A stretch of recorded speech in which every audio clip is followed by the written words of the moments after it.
Okay, in this video, we're going to be learning a new chain, and this is called the half Persian 3-in-1.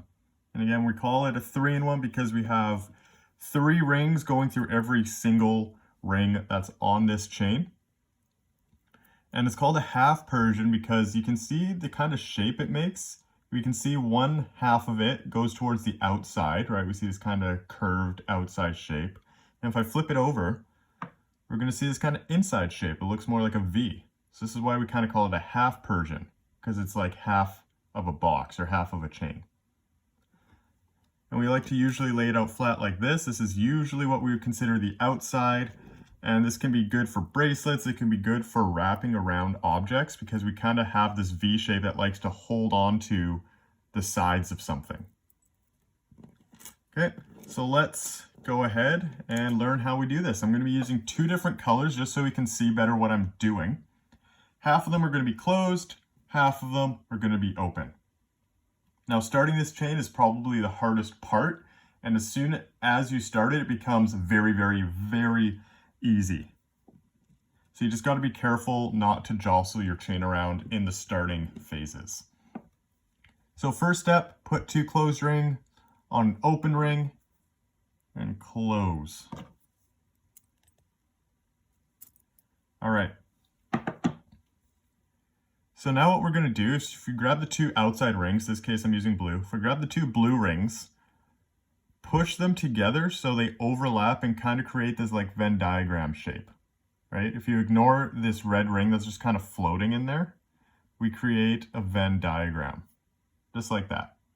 And you can see in this case I'm using the right ring and putting that over top of the left ring. I'm going to be kind of building my chain to the right. So what I'm going to do is get a good grip on that with one hand.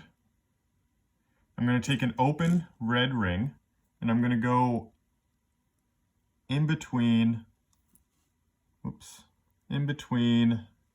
Venn diagram there. Not going through the red ring. The red rings will only go through blue rings. Right? So I'm just going right in the middle there. I'm going to kind of hold that still. And I'm going to put a closed blue ring through that red ring before I close it up. So you can see there, once you actually go to close this, the chain actually kind of jostles and jumbles a little bit. So you got to be careful at this part to get the chain back to the way it was, where we have that Venn diagram and the red ring going through the middle. That's probably the hardest part, is trying to get this to look the way it was when you first started. Okay, so now we have that second red ring and we got this kind of free-floating blue ring. And what we do with that is we just overlap it and create our next Venn diagram. Right, so this is exactly where we had just started with our previous unit. And we just keep repeating this pattern. I'm going to take an open red ring. I'm going to go up in the middle of our new Venn diagram. I'm going to put on a closed blue. Close it up. And now that we have created 2 units, this being our 3rd unit in this chain, the chain already has some stability to it. So we can see that it's creating that pattern already. And again, I'm going to take this blue ring. I'm kind of working with some thicker gauges here, so it's kind of hard to get it the way I want it to. There we go. And now we just need to overlap and create that Venn diagram again. And remember how I said the right ring was going over top of the left ring?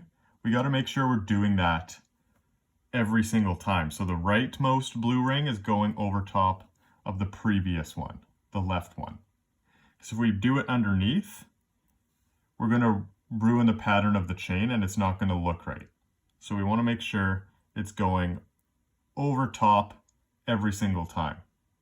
And you also notice that when I put in the red ring, I'm putting it over top of the previous red ring. I'm not going underneath,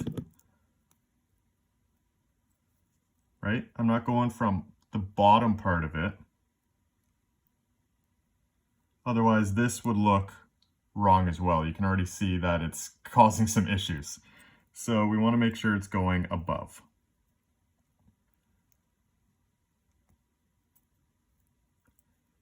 There we go. So the blue is on top of the blue, the red is on top of the red. I'll put on another closed blue ring here. Close this up.